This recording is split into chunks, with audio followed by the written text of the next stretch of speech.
Bueno, hace un ratito nada más, si te lo perdiste, hablábamos con Alejandro Taborda, el presidente de la Unión Industrial, sobre la caída que marcó el 2020 con respecto al 2019, y nos hablaba de los problemas financieros que han tenido.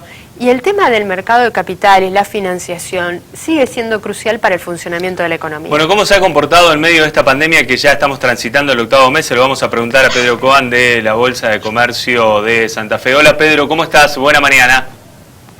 Hola Gustavo, ¿cómo están ustedes? Bien, bueno, acá lo charlábamos con María José, ¿no? Queriendo saber cómo se ha comportado el mercado de capitales, ya teniendo en cuenta que estamos transitando el 8º mes de lo que es esta pandemia. Perfecto. Bueno, les propongo que hagamos como un ping-pong de preguntas y respuestas, así un poquito más dinámico. Nosotros hace unos días publicamos un informe al respecto. El titular por ahí es como demasiado alentador. De hecho, bueno, los montos captados por las empresas aumentaron respecto del año pasado, pero fundamentalmente eso se puede entender porque, es decir, por la fuerte necesidad de financiamiento que tuvo el sector privado y porque el mercado ofreció mejores tasas que el sistema bancario tradicional. Bien, o sea, no es tan alentador desde ese punto de vista. Si uno lo compara en lo concreto, en la posibilidad de acceder a créditos, no estamos hablando de un mejor panorama para aquellos industriales, por ejemplo. Los números son buenos, pero no tanto. Exactamente, esa es un poco la interpretación que habría que darle, digamos. Institucionalmente el mercado ha ofrecido herramientas que se han convertido en instrumentos muy dinámicos. Ustedes piensen que hay tres instrumentos estrella hoy en el mercado de capitales que se han profundizado con la pandemia, ¿no es cierto? El e-check, el descuento de cheques electrónicos, el pagaré digital y la factura de crédito electrónico. Es decir, se ha facilitado el descuento de valores de corto plazo fundamentalmente por medio del mercado de capitales. Entonces hoy las empresas no tienen, además de la tradicional vía de descuento en el banco, recordemos que durante muchos meses los bancos estuvieron cerrados, se le suma ahora la herramienta, como les digo, de descuento en el mercado de capitales. Entonces esas innovaciones tecnológicas y las tasas más convenientes han sido lo que de alguna manera motorizaron un mayor flujo de captación de financiera, diríamos, en este año.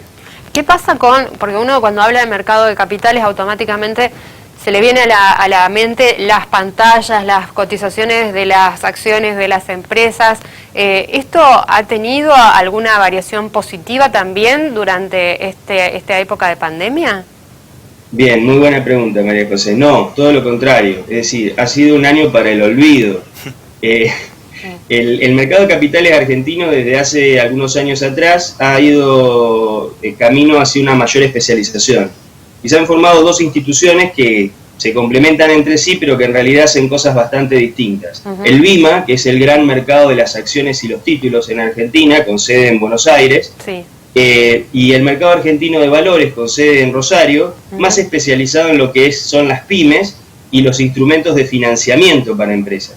Entonces, en realidad la pregunta que va a hacer es buenísima, porque mientras que el mercado argentino de valores, desde el punto de vista de las acciones, los títulos y las herramientas más tradicionales, ha tenido un muy mal año, en línea con todo el sistema financiero y con una recesión económica que ya lleva 33 meses consecutivos, digamos, no le podemos echar la culpa a la pandemia.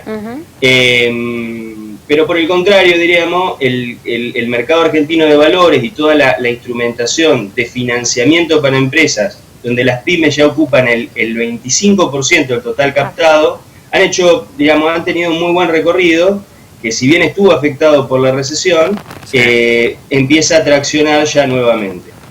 Claro, es un panorama dispar. Si uno analiza las estadísticas fríamente, ve que algunas mejoras hay, pero cuando uno empieza a hacer este entramado, esta interpretación de los números, se da cuenta de que realmente la economía, el impacto del COVID en la economía argentina ha sido muy grande. Claro, decía Pedro, el título es muy bueno, pero uno tiene que ir desglosando la noticia.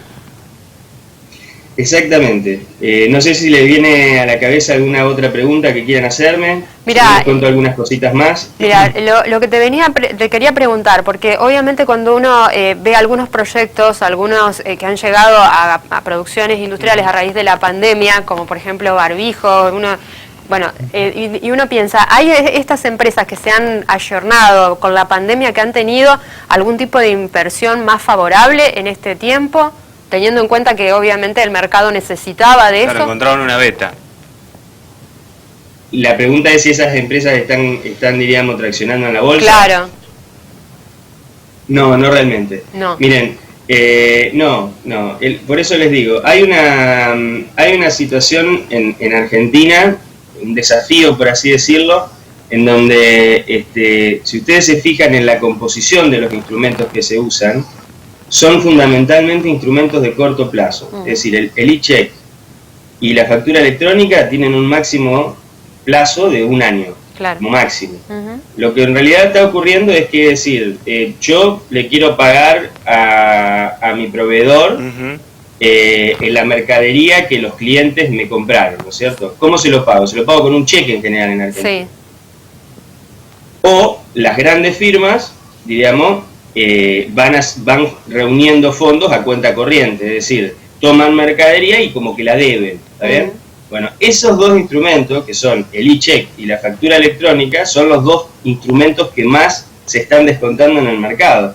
Lo que está ocurriendo en realidad es que las empresas, diríamos, están tomando fondos con los valores que tienen por cobrar, ¿se entiende? Sí, sí. Pero ¿cuál es el desafío? Generar instrumentos de financiamiento para proyectos de inversión de mediano y largo plazo. Claro que ¿Está bien? O sea, por el momento están salvando la ropa, básicamente. Sí. Hablando en criollo. Lamentablemente es eso. El mercado está, es decir, se están viendo una fuerte intencionalidad institucional por generar otro tipo de instrumentos. Pero la realidad es que todavía los volúmenes son muy bajos. Esos son los fideicomisos financieros y las ONs que siempre existieron, diríamos, pero que no están pasando el mejor momento. El gran desafío que tiene Argentina de mejorar la captación de fondos a través de acciones. Lo que pasa, acciones que sería una empresa que decide reunir fondos a través de la emisión de acciones, es decir, una parte de su patrimonio lo ofrece a la comunidad. El problema de eso es que, como todas las cosas, eso requiere mayor control administrativo, mayor control tributario, presentar balances trimestrales, es decir, lo que se llama transparentar más la empresa. Lo cierto es que Argentina hoy tiene, son menos de 200 empresas las que cotizan en bolsa en Argentina con acción. Es poquísimo. Somos uno de los mercados en ese sentido más chiquito de Latinoamérica inclusive.